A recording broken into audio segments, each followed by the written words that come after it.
What if everything you have been taught about manifestation is built on a fundamental misunderstanding? What if the reason your desires have not materialized is not because you are doing something wrong, but because you have been focused on the wrong thing entirely? You have been told to want harder, to visualize more clearly, to feel the emotion of having what you desire. And yet, here you are, still waiting, still hoping, still wondering why the universe seems to respond to some people instantly while ignoring you completely. But the universe is not ignoring you. It never has been. It has been responding to you with absolute precision every single moment of your existence. The problem is not that manifestation does not work. The problem is that it works perfectly, and it has been working perfectly this whole time, just not in the way you thought. Let that land for a moment. The quantum field does not collapse what you want. It collapses what you are. This is not metaphor. This is not spiritual poetry. This is the fundamental nature of how reality organizes itself around consciousness. And once you truly understand this, everything changes.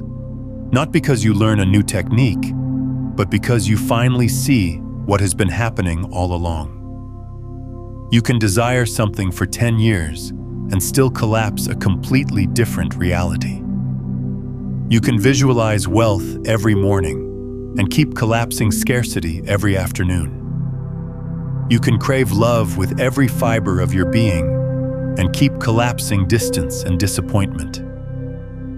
You can repeat affirmations until your voice goes hoarse and keep reinforcing the very absence you are trying to fill.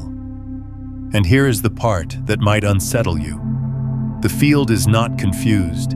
It is not malfunctioning. It is not testing you or punishing you or making you wait for some cosmic reason. It is responding with perfect accuracy to the only signal that matters, the signal of who you are being, not who you want to be, not who you hope to become, who you are right now in this moment, beneath all the wanting and wishing and hoping.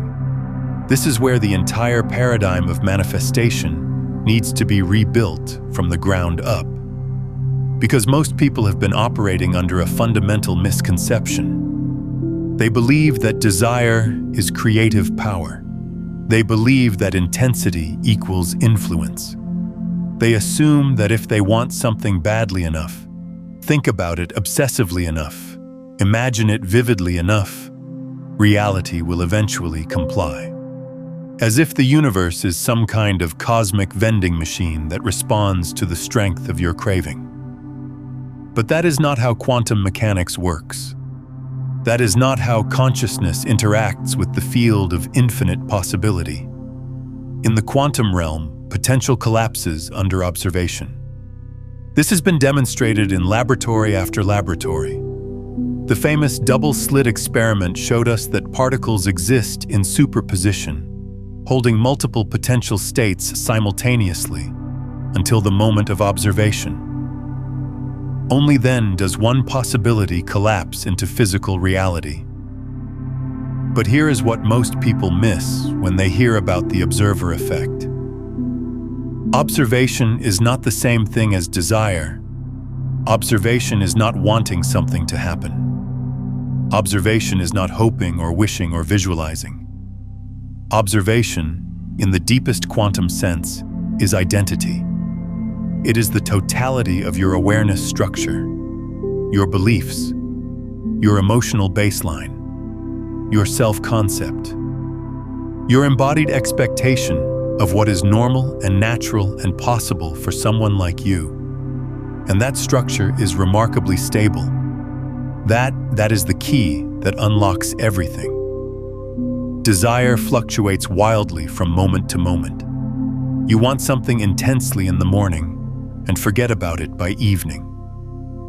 You feel motivated on Monday and defeated by Wednesday. Your wants and wishes rise and fall like waves on the ocean surface. But identity is the ocean itself. Identity is the deep current that determines where all those surface waves ultimately flow. Identity is what remains constant when the excitement fades, when the visualization session ends, when you are tired and distracted and not trying to manifest anything at all. That is when your true signal broadcasts most clearly. That is when the field reads who you actually are. This is why you can want something while your identity quietly rejects it. Think about that for a moment. You can consciously desire abundance with every thought you think, while your identity, your deep sense of who you are and what is possible for you, is coded for struggle. And struggle is what collapses. Not because the universe is cruel, not because you are being denied, but because the observer, the real observer, the stabilized pattern of your self-concept, is emitting a consistent signal that says, I am the one who struggles. If you want recognition, but your identity is the overlooked one, the field collapses in visibility.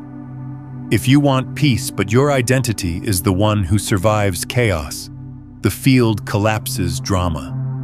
If you want love, but your identity is the one who gets abandoned, the field collapses distance. Every single time, with perfect precision. Because that is what coherence means in quantum terms. The field resolves toward coherence. It seeks internal consistency. It does not care about your conscious preferences. It does not respond to what you say you want. It responds to what you are. And if your desire says one thing while your identity says another, identity wins. Always, without exception. This is not a rule that can be bent or broken or bypassed through more intense wanting. This is why effort feels so exhausting for so many people on the manifestation path. You are trying to overpower a stabilized self-concept with temporary intention. You are trying to override structure with intensity. And intention does not override structure. Structure overrides intention. Every single time. Pause with that for a moment. Let it sink into your awareness. You are not manifesting from your vision board. You are not manifesting from your affirmations. You are not manifesting from your morning visualization practice. You are manifesting from your baseline. Your baseline is the emotional home your nervous system returns to when nothing special is happening. It is the identity you fall back into when you are tired, when you are stressed, when you are not consciously trying to be anyone in particular. It is the narrative that runs without effort, the story that tells itself in the background of your mind. That baseline collapses reality. That baseline is your true creative power. And for most people, that baseline has been running the same program for years, perhaps decades, perhaps an entire lifetime. If this is resonating with you, if you are feeling something shift in your understanding right now, take a moment to like this video and subscribe to the channel so you can continue receiving these transmissions. Here is where everything shifts. The field does not reward longing. It does not respond to how badly you want something. It does not measure the intensity of your desire and decide whether you deserve to receive. The field mirrors self-recognition. When you deeply recognize yourself as the version who already lives that reality, when that recognition is not performance but genuine self-knowing, your signal changes instantly. Not because you pretended harder, not because you visualized more vividly, but because the observer shifted, and the observer determines the collapse. So the question that matters is no longer what do you want? That question has been asked and answered 1,000 times. You know what you want. The question that actually creates change is different. The question is, who are you when no one is watching? Who are you when you are not trying to manifest anything? Who are you when you are alone with your thoughts at 3 in the morning? Who are you when the motivation fades and the excitement dims and you are just existing in ordinary time? Because that version, the unfiltered version, the unstaged version, the version that is not performing for anyone including yourself, that is the one interacting with the quantum field. That is the observer that collapses reality. That is the signal the universe is reading and responding to with perfect accuracy. And if you have been wanting something for years without movement, if you have been visualizing and affirming and hoping and nothing has shifted, it may not be your desire that needs strengthening. It may be your identity that needs dissolving. The old identity, the one that was formed by past experiences, the one that was coded by childhood conditioning, the one that learned to expect certain things and not others. That identity is not you. It is a pattern, and patterns can be changed. The field is not ignoring you. It has never ignored you for a single moment. It is reflecting you with absolute precision. And once you understand that, truly understand it in your bones and not just your mind, you stop chasing outcomes. You stop trying to attract things from outside yourself. You start transforming the observer, because that is where all creative power actually lives. Let us go deeper into what identity actually means in this context. Because when we speak about identity in relation to manifestation, we are not talking about labels. We are not talking about calling yourself confident or successful or abundant. Words are surface. Identity is depth. Identity is the stabilized configuration of thoughts, emotions, reactions, and expectations that define your internal baseline. It is your default energetic posture toward life, not the posture you adopt when you are consciously trying to be positive, the posture that happens automatically when you are not trying at all. Identity is how you breathe when nothing is happening. It is what you assume before any evidence appears. It is the emotional state you return to after temporary excitement fades. It is the story you tell yourself about who you are and what is possible for someone like you. And that story is not just mental. It is written into your nervous system. It is encoded in your cellular memory. It is the frequency you broadcast into the field, whether you are aware of it or not. That baseline is not random. It did not appear from nowhere. It was neurologically wired through repetition. Every thought you have ever thought has created or strengthened a neural pathway. Every emotion you have ever felt has conditioned your autonomic nervous system. Over time, through thousands upon thousands of repetitions, your body has memorized certain states. It has become chemically familiar with certain emotional signatures. And here is the part that explains so much about why change feels so difficult. Your body becomes addicted to familiar emotions. Even if those emotions are stress, even if those emotions are lack, even if those emotions are disappointment and frustration and quiet despair. The body does not care whether an emotion feels good or bad. It cares whether an emotion feels familiar. And familiar equals safe in the ancient logic of the nervous system. This is why transformation feels uncomfortable. You are not fighting the universe. You are not fighting some external force that wants to keep you small. You are fighting familiarity. You are fighting the gravitational pull of your own conditioned patterns. You are fighting the body's deep desire to return to what it knows, even when what it knows is painful. The body becomes the subconscious mind. Once an emotional state is repeated enough times, the body expects it. It craves it. It will unconsciously recreate situations that allow it to feel that emotion again. Not because you want those situations, not because you are choosing them consciously, but because the body is seeking its chemical familiar. It is trying to return home to the emotional signature it knows. Now apply this understanding to manifestation, and everything becomes clear. If your body is familiar with struggle, ease feels foreign. It feels wrong. It feels like something must be about to go wrong. If your body is familiar with rejection, intimacy feels unsafe. It triggers alarm bells in your nervous system even when nothing threatening is happening. If your body is familiar with uncertainty, stability feels suspicious.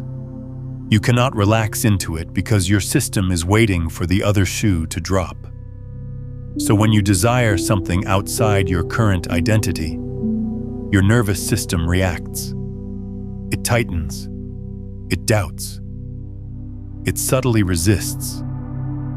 It creates anxiety and overthinking and hesitation. Not because you do not want what you say you want, but because your system does not recognize it as normal. It does not feel like home. And the quantum field collapses what is normal to you, what feels like home, what your body recognizes as coherent with who you are.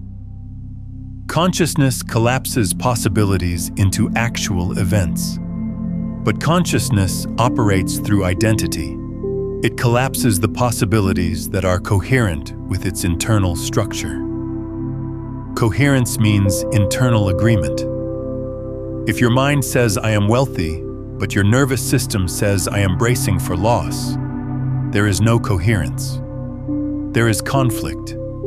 There is static in the signal. And the collapse will follow the deeper stability, which is almost always the body. This is why surface-level affirmations fail for so many people. They attempt to override identity without restructuring it. They try to paint a new picture on top of an old canvas without ever addressing what is underneath. And what is underneath always bleeds through eventually. Identity is not changed by repetition of words alone. It is changed by emotional rehearsal, by embodied experience, by actually feeling yourself as the version who already has what you desire, not forcing the feeling, not performing the feeling, actually inhabiting it, actually knowing it as true in your body. When you repeatedly feel yourself as that version, without force, without desperation, without the subtle energy of trying to make something happen, something begins to rewire. Neural circuits shift, hormonal patterns adjust. The body becomes familiar with a new emotional signature. And familiarity is the most powerful force in manifestation. When the body becomes familiar with abundance, it stops resisting abundance. When the body becomes familiar with love, it stops bracing for loss. When the body becomes familiar with success, it stops anticipating failure. At that point, the field does not need to be convinced. The observer has changed. And when the observer changes, reality reorganizes itself around the new pattern. Here is the deeper layer that most teachings miss entirely. Identity is not just mental self-image. It is vibrational memory. Your past experiences have created a stored frequency inside your nervous system. Every moment of your life has left an energetic imprint. Every belief that was formed, every emotion that was felt repeatedly, every expectation that was reinforced has contributed to a vibrational signature that you carry with you everywhere you go. That stored frequency is what you emit into the field, constantly, without effort, without conscious intention. You are always broadcasting. you cannot stop broadcasting. Even when you are asleep, your field is emitting a signal based on the identity that has been encoded into your system. Desire is intermittent. It comes and goes. It spikes during visualization and fades during daily life. But identity is continuous. It broadcasts 24 hours a day, 7 days a week, whether you are thinking about manifestation or not. And the field responds to continuous signals. It responds to what is stable. It responds to what is consistent. It responds to what you are, not what you occasionally want to be. So if you want to change what collapses, you do not intensify desire. That is the approach that has not been working. You destabilize the old identity. You interrupt the patterns that have been running automatically. You create space for something new to emerge. This is uncomfortable. It is meant to be uncomfortable. Because identity feels like you. It feels like who you are at the most fundamental level. But most of what you call you is repetition. Repetition of thoughts that were thought so many times they became automatic. Repetition of emotional loops that were felt so many times they became baseline. Repetition of reaction patterns that were enacted so many times they became personality. And repetition creates probability. This is quantum mechanics meeting neuroscience meeting spiritual truth. If you repeatedly react as the overlooked one, you collapse environments that overlook you. If you repeatedly feel like the one who must struggle, you collapse circumstances that confirm that narrative. If you repeatedly expect disappointment, you collapse situations that deliver exactly that. Not because reality is cruel, not because you are cursed, not because the universe has singled you out for suffering, but because identity is consistent, and consistency is what the field responds to. The quantum field is not choosing randomly. It is not playing favorites. It is not rewarding some people and punishing others. It is resolving toward the strongest stabilized pattern, and that means something radical becomes possible. If you stabilize a new identity long enough, emotionally, physiologically, behaviorally, the collapse changes automatically.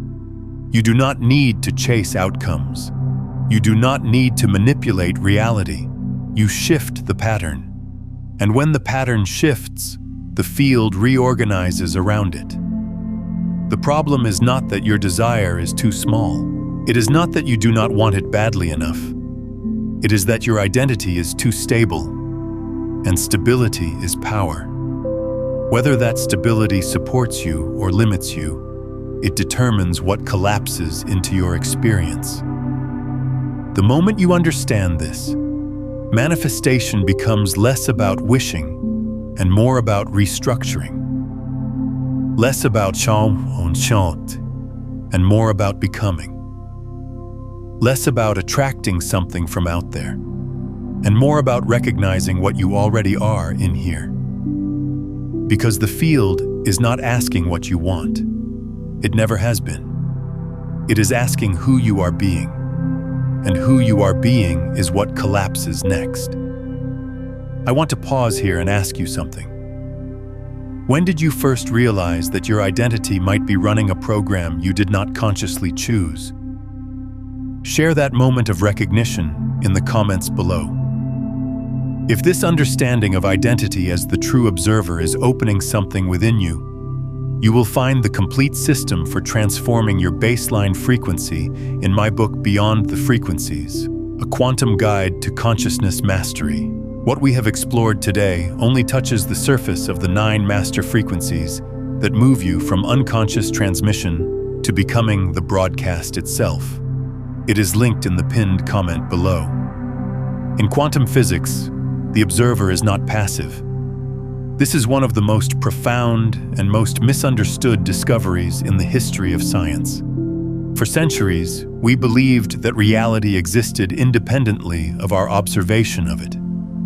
We believed that the universe was a machine operating according to fixed laws, and we were merely witnesses to its functioning. But quantum mechanics shattered that assumption completely. When particles exist in superposition, they hold multiple potential states simultaneously. They are not in one place or another. They are in all possible places at once, existing as probability rather than actuality. It is only when observation occurs that one possibility collapses into physical reality. But here is the part that changes everything. The quality of the observer influences the collapse. The observer is not just passively looking at reality. The observer is actively participating in the creation of reality. The act of observation is not neutral. It is creative. Consciousness is not a byproduct of matter. Consciousness is primary. Matter arises from it, which means what we call reality is not independent from awareness. It is shaped by awareness. It is created by awareness. It is collapsed by awareness moment by moment. And awareness is structured through identity. Your consciousness does not observe reality from some neutral, objective standpoint. Your consciousness observes through the filter of who you believe yourself to be, through the lens of what you expect to see, through the framework of what you consider possible and impossible, normal and abnormal, likely and unlikely. You are not collapsing reality through effort. You are not collapsing it through wanting or wishing or hoping. You are collapsing it through who you are, stabilized as. Your identity is the observer. Your identity is the creative force. Your identity is what the field responds to with such perfect precision. If your identity is rooted in lack, your observation of opportunity will still collapse lack. You might see the opportunity. You might recognize it intellectually. But your observation of it, filtered through an identity of lack, will collapse a reality that confirms lack. You will hesitate. You will doubt. You will find reasons why it will not work. You will subtly sabotage without even realizing what you are doing. If your identity is rooted in insecurity, even success will collapse into anxiety. You might achieve something externally, but your experience of that achievement will be colored by fear. Fear of losing it. Fear of being exposed as a fraud. Fear that it was just luck and will not last.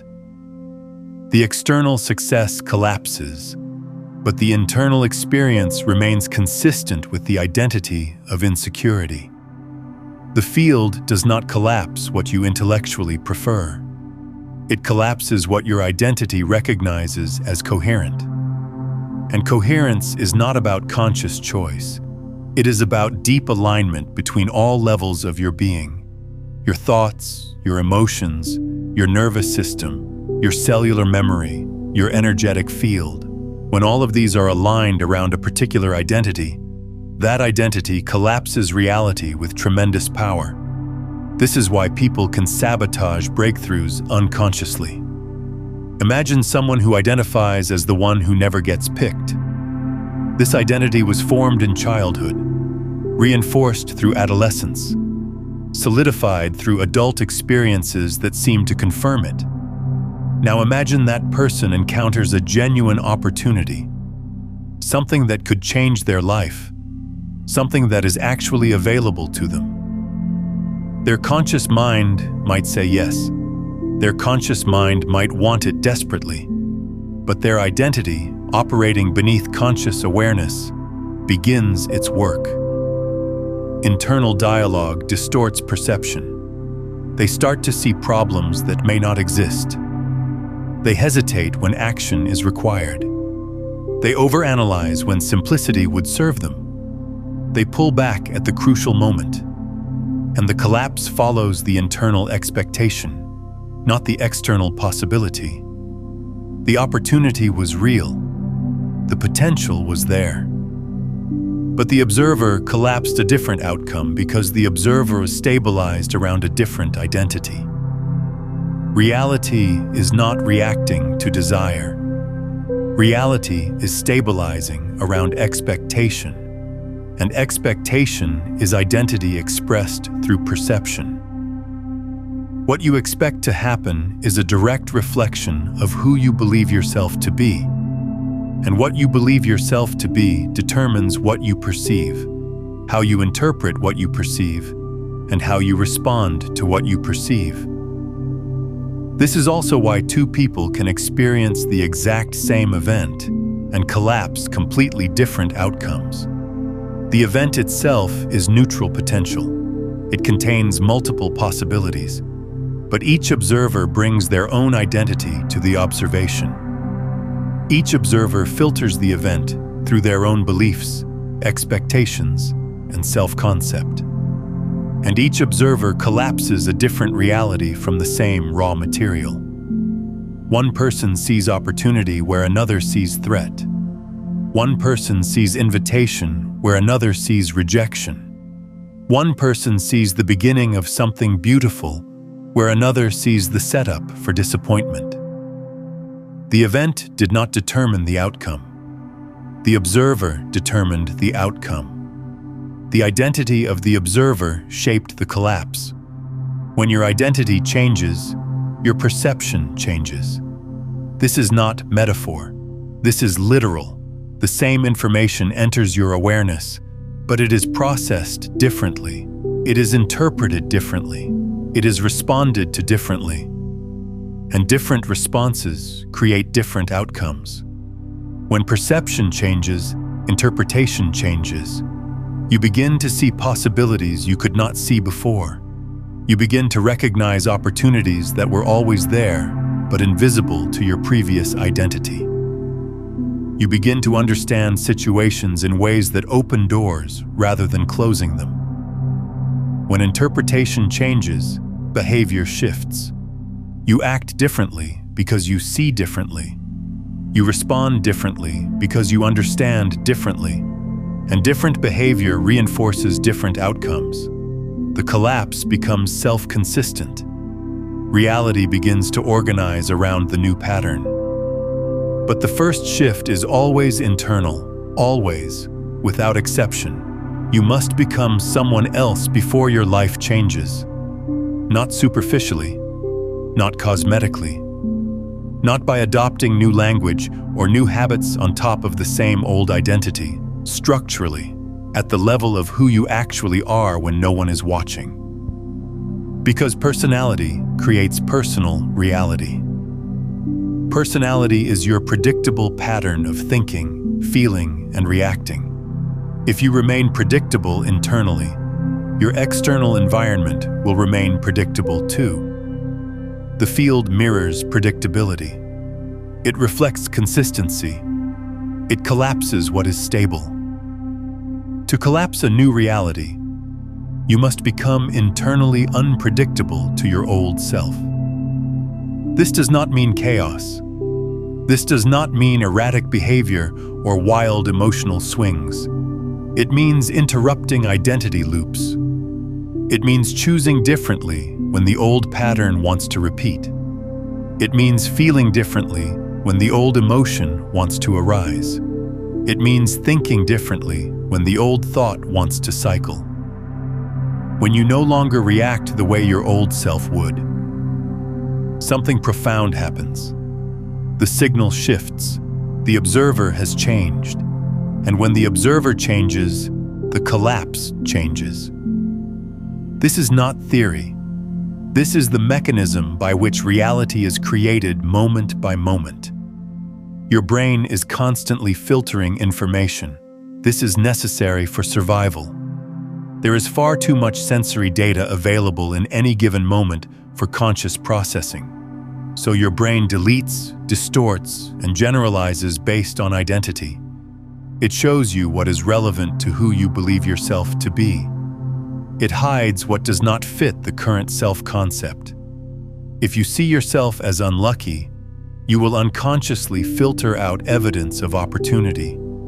The opportunity might be right in front of you, but your brain will not flag it as important.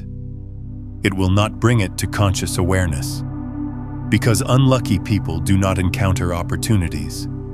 That is the logic of the identity, and the brain serves the identity. If you see yourself as capable, you will notice solutions more quickly. The same problem that paralyzes someone with an incapable identity will stimulate creative response in you. Not because you are smarter, not because you have more resources, but because your identity allows you to perceive what their identity hides. The field may present the same potentials to everyone. The quantum possibilities may be equally available to all observers, but perception collapses different outcomes. The filter of identity determines what actually manifests from the infinite field of possibility. So manifestation is not about attracting something from nowhere.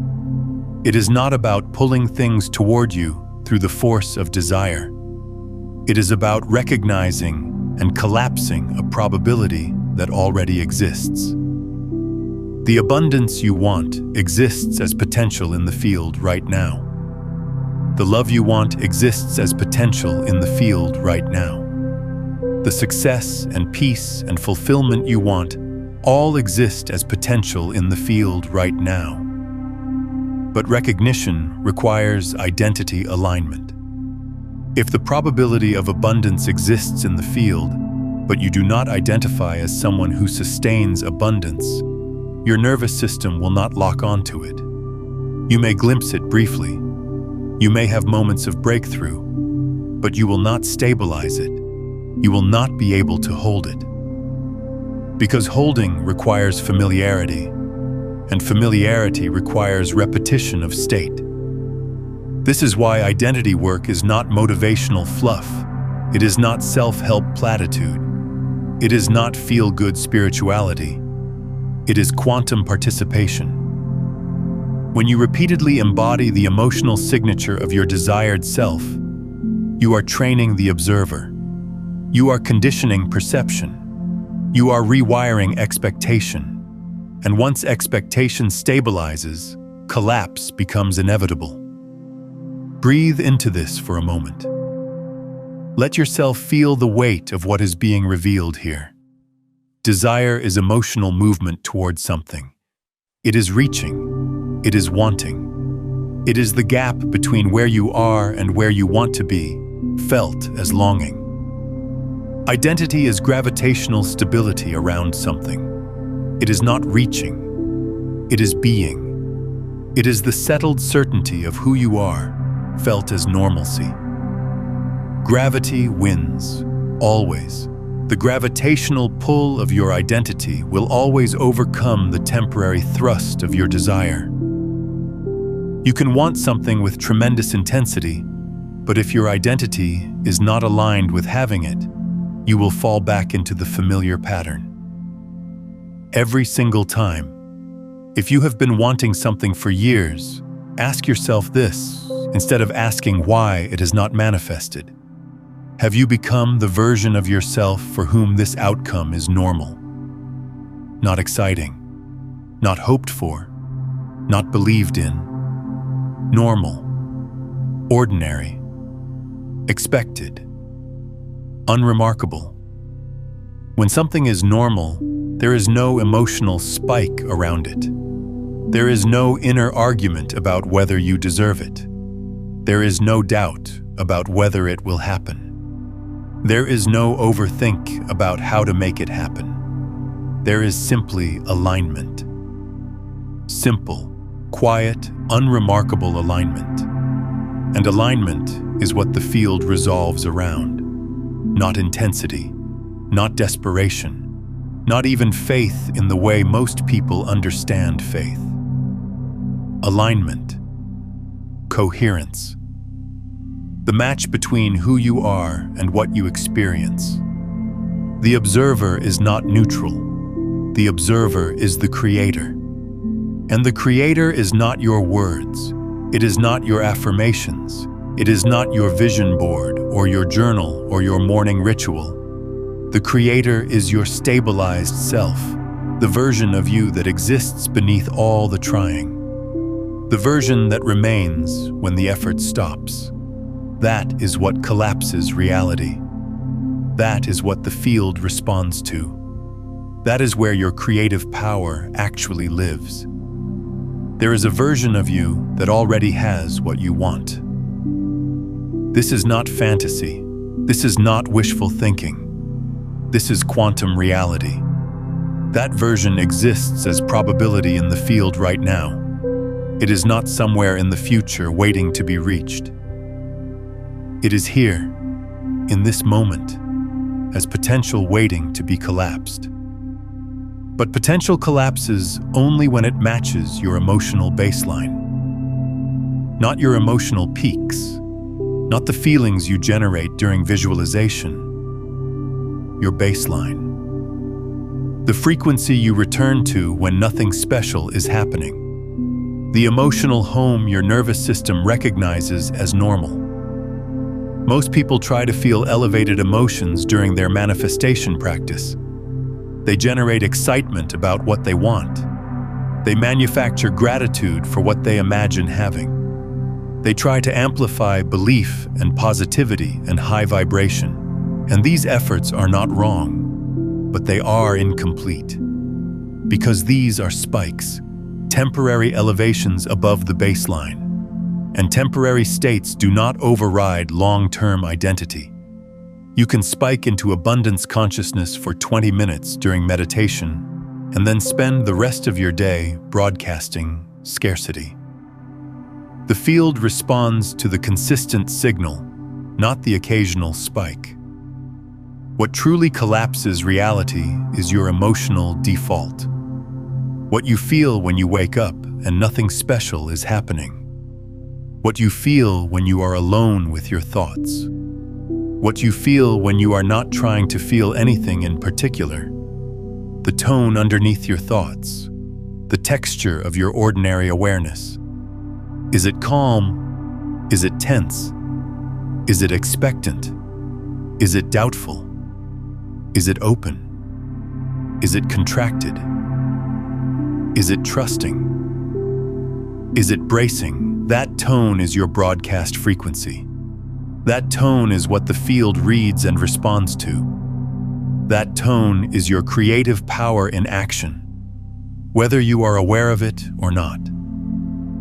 From a physiological perspective, your emotional baseline is regulated by your autonomic nervous system. If your system is chronically activated, if it is subtly bracing for threat, subtly anticipating something going wrong, then even positive visualization will sit on top of underlying contraction. You might think abundant thoughts, but your body is communicating something different. And the body's signal is often stronger than the mind's. Contraction is interpreted by the field as not yet, as not safe, as not normal. When your nervous system is contracted, it is signaling that what you want is not familiar. It is not home. It is not who you are. And the field responds to that signal by collapsing reality accordingly. The body does not care what you say. It does not care what you affirm.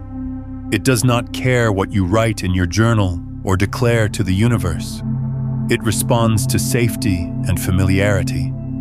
And if your baseline emotion is, "I must work hard to deserve," then ease will feel unnatural. Your system will reject it, even as your mind craves it. If your baseline is good, things leave, then stability will feel fragile. You will be unable to relax into what you have because your body is waiting for it to be taken away. If your baseline is, "I am not enough," then evidence of your enoughness will be filtered out or explained away. Your identity will protect itself by rejecting information that contradicts it. The quantum field mirrors that baseline because it is consistent, because it is stable, because it is what you actually are beneath all the wanting and hoping and trying. Consistency is what collapses probability, and you cannot override consistency with intensity. The math does not work. The physics does not support it. This is why someone can passionately declare abundance and still experience lack. Their declaration is a spike. Their baseline is still coded for scarcity, and the field responds to the baseline, always, without exception.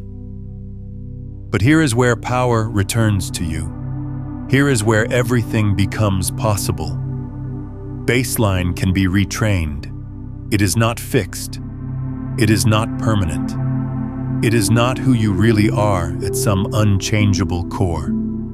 It is a pattern. And patterns, no matter how long they have been running, can be interrupted and replaced.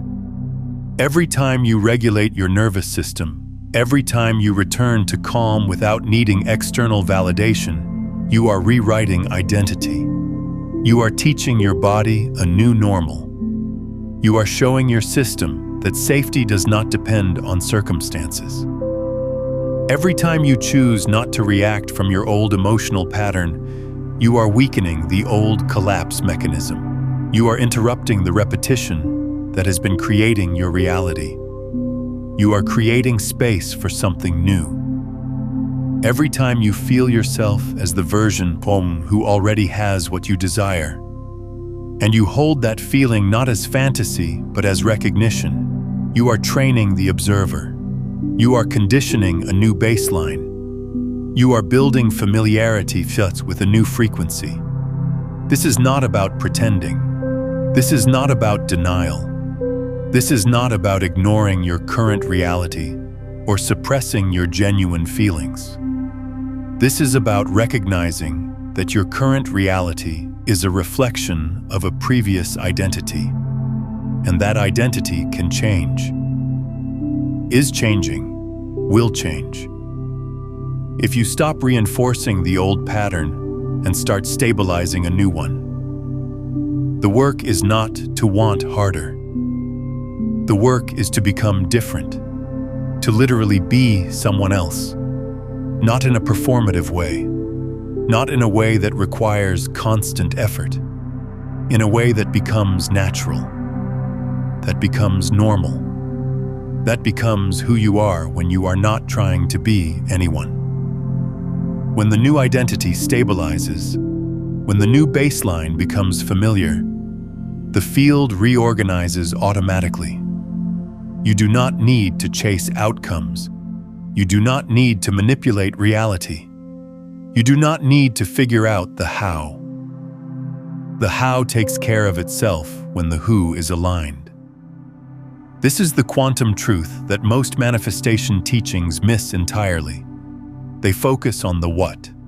They focus on the wanting. They focus on the technique and the method and the practice. But the what does not matter if the who is misaligned. The most powerful technique in the world will not override a stabilized identity that contradicts what you are trying to create. Identity first. Always identity first. Who you are being determines what you experience, not the other way around. Not sometimes, always. What old identity pattern are you ready to release right now? What version of yourself have you been unconsciously maintaining that no longer serves you? Drop your answer in the comments and declare it to the field. So let us speak about what it actually means to shift identity. Not as concept, but as practice. Not as something you understand intellectually, but as something you embody moment by moment. The first recognition is that your current identity is not you. It feels like you. It has felt like you for so long that the distinction seems meaningless. But identity is pattern, and pattern is not essence. You are the awareness in which identity appears. You are the consciousness that can observe identity. You are not the pattern itself. This recognition creates space. Space for something new. Space for transformation. As long as you believe your identity is who you fundamentally are, change feels like death, like losing yourself, like becoming no one. But when you recognize that identity is costume, is role, is accumulated pattern, change becomes possible, even natural. The second recognition is that identity change is not about addition, it is about subtraction. You do not become the abundant version of yourself by adding something you lack. You become the abundant version by removing the patterns that have been blocking abundance. The abundance is already there. The love is already there. The peace is already there. You are not creating something from nothing. You are removing the interference that has been preventing what is natural from expressing. This is important because most people approach identity change as acquisition. They think they need to get something they do not have. More confidence, more worthiness, more belief, but that approach reinforces the very lack it is trying to overcome. It starts from the premise that something is missing, and that premise collapses into reality. The truth is that nothing is missing. The version of you that has what you desire is not better than you. It is not more than you. It is you without the patterns of limitation. It is you without the beliefs that block. It is you without the emotional conditioning that contracts. Subtraction, not addition. The third recognition is that identity shifts happen in moments, not in months. The pattern may have been running for decades, but the shift itself is instantaneous. One moment you are the old identity, the next moment you are something new. The work is not in the shift itself, the work is in stabilizing the new pattern, in not falling back into the familiar, in choosing the new response when the old response wants to arise. This is where most people fail. They have genuine moments of breakthrough, genuine experiences of their expanded self, genuine tastes of what is possible. But then they return to the familiar. The old thought patterns reassert themselves. The old emotional loops reactivate. The old identity reclaims its territory. And the breakthrough becomes a memory rather than a new baseline. Stabilization is everything. The shift means nothing if it does not stabilize. And stabilization requires repetition of the new pattern. Not once, not occasionally, consistently, until the new pattern becomes more familiar than the old one, until the body recognizes it as home, until the nervous system relaxes into it as normal. So how do you actually do this? How do you move from understanding to embodiment? How do you shift from the identity that has been collapsing your current reality to the identity that collapses what you actually want? It begins with awareness, simply noticing the patterns as they run, not judging them, not fighting them, just seeing them. When you catch yourself thinking the old thought, notice it. When you feel the old emotion arising, notice it. When you are about to react in the old way, notice it. Awareness creates choice. As long as the patterns run unconsciously, they have total power. But the moment you become aware of a pattern, you have the option to choose differently. You may not always take that option. The pull of the familiar is strong, but the option exists. And that is where transformation begins. From awareness, you move to interruption.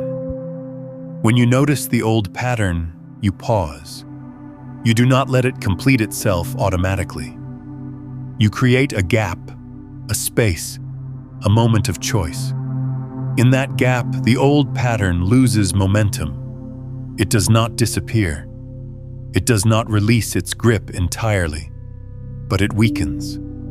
And in that weakening, something new becomes possible. From interruption, you move to replacement. In the gap you have created, you choose differently.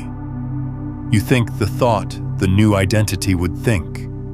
You feel the feeling the new identity would feel. You respond the way the new identity would respond. Not perfectly, not completely, but directionally. You orient toward the new pattern even if you cannot fully embody it yet. From replacement, you move to repetition. You do this again, and again, and again. Every time the old pattern arises, you notice, interrupt, and replace. Every time, without exception. Without giving yourself a pass because you are tired or stressed or triggered. Every single time. This is not easy. It is not supposed to be easy. You are rewiring neural pathways that have been reinforced for years. You are reconditioning an autonomic nervous system that has been programmed since childhood. You are dissolving an identity that has felt like you for your entire life. This is profound work, sacred work, the most important work you will ever do. But it is possible. It is absolutely possible. The brain is plastic. The nervous system is adaptable. Identity is not fixed. No matter how long a pattern has been running, it can be changed. No matter how aptly an identity has been encoded, it can be dissolved and replaced. The question is not whether it is possible. The question is whether you are willing to be uncomfortable, willing to feel the unfamiliarity of the new pattern, willing to stay with it when every part of you wants to return to the known, willing to keep choosing, keep interrupting, keep replacing, until the new becomes more familiar than the old. There is another dimension to this work that goes beyond individual effort, and that is the recognition that you are not doing this alone. You are not an isolated consciousness trying to change itself through willpower. You are an expression of a larger field, a larger intelligence, a larger awareness that is always supporting your expansion. When you align with your true identity, when you release the patterns that have been limiting you, you are not fighting against reality. You are cooperating with it. You are moving with the current of existence rather than against it. You are allowing what is natural to express rather than blocking it with accumulated conditioning. This is why the work, while challenging, is not ultimately a struggle. It is a release, a letting go, a returning to what you have always been beneath the layers of pattern and programming. The effort is in the releasing, not in the becoming. You do not have to create the new identity from scratch. You have to stop maintaining the old one. Every pattern requires energy to sustain. Every limitation requires constant reinforcement. Every contracted identity requires ongoing effort to maintain its contraction. When you stop feeding the old pattern, when you stop reinforcing the old identity, it begins to dissolve naturally. Not because you destroyed it, because you stopped creating it. This is the deepest secret of transformation. You are not building something new. You are stopping the construction of something false. You are not becoming someone better. You are ceasing to pretend you are someone limited. The expanded identity is not achieved. It is revealed. It is uncovered. It is what remains when the false falls away. And when the false falls away, when the limited identity dissolves, when the patterns that have been collapsing your old reality release their grip, something remarkable happens. Reality reorganizes, not slowly, not gradually, immediately, because the observer has changed. And when the observer changes, the collapse changes in this very moment. The quantum field does not need time to respond to a new identity. It responds instantly. The appearance of gradual change is not the field being slow. It is the identity not being fully stable. It is the old pattern reasserting itself. It is the familiar pulling you back. When identity truly shifts, when it stabilizes completely, reality follows without delay. This is what the great teachers have always pointed to. This is what the mystics have always known. This is what quantum physics is now confirming in laboratory after laboratory. Consciousness creates reality, not as metaphor, not as inspiration, as mechanism, as the fundamental way existence operates. And you are that consciousness, not a victim of circumstances, not a product of your past, not limited by what has been. You are the awareness that collapses possibility into actuality. You are the observer that determines what manifests. You are the creative power that shapes your experience moment by moment. The only question is what identity you will stabilize, what pattern you will reinforce, what version of yourself you will be when no one is watching. Because that version, whoever it is creating your reality right now, in this moment, with absolute precision. The field is responding to you perfectly. It always has been. It always will be.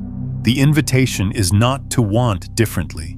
It is to be differently. Not to desire more intensely, but to recognize more deeply. To know yourself as the one who already has what you seek. To feel that knowing in your body. To let it become your baseline, your normal, your home. When that happens, when identity aligns with desire, when who you are matches what you want, manifestation is no longer something you do.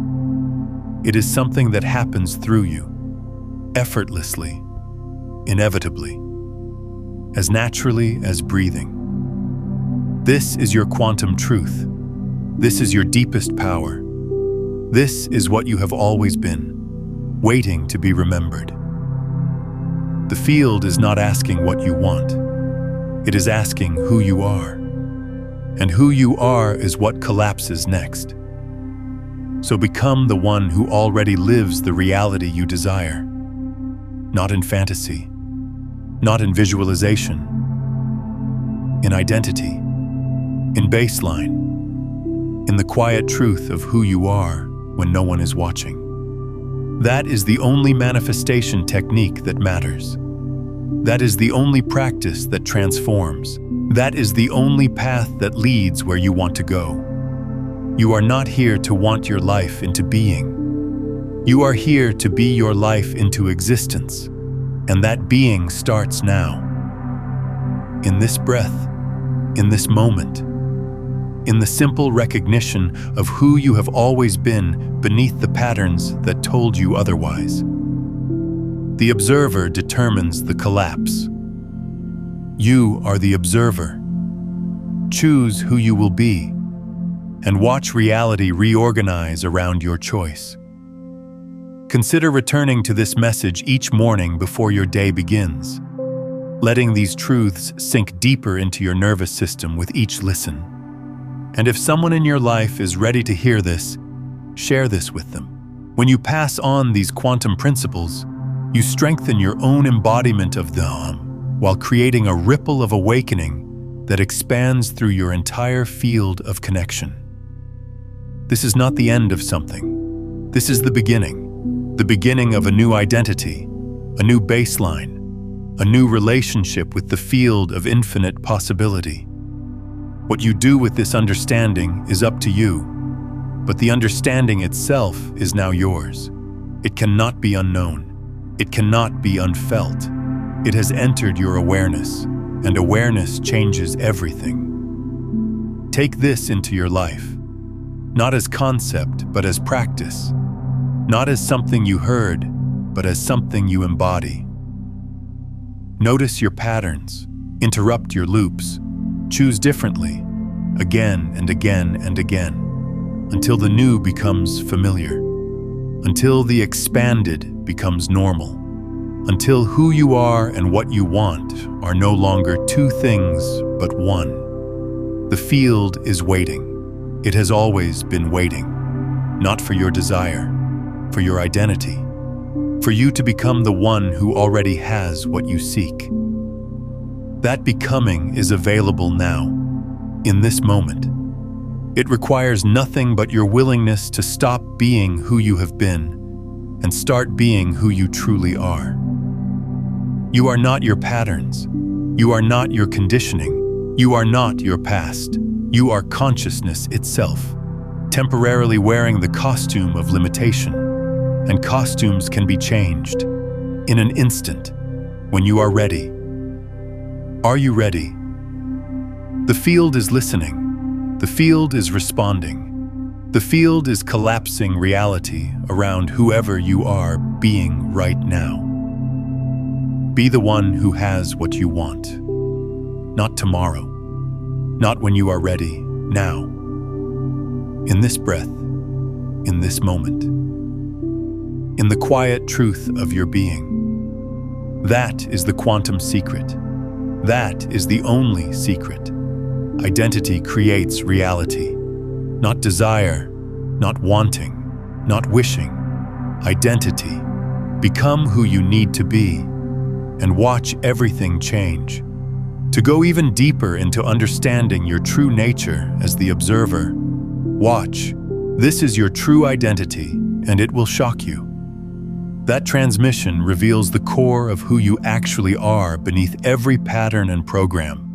The foundational recognition that makes everything you have heard today not just possible, but inevitable.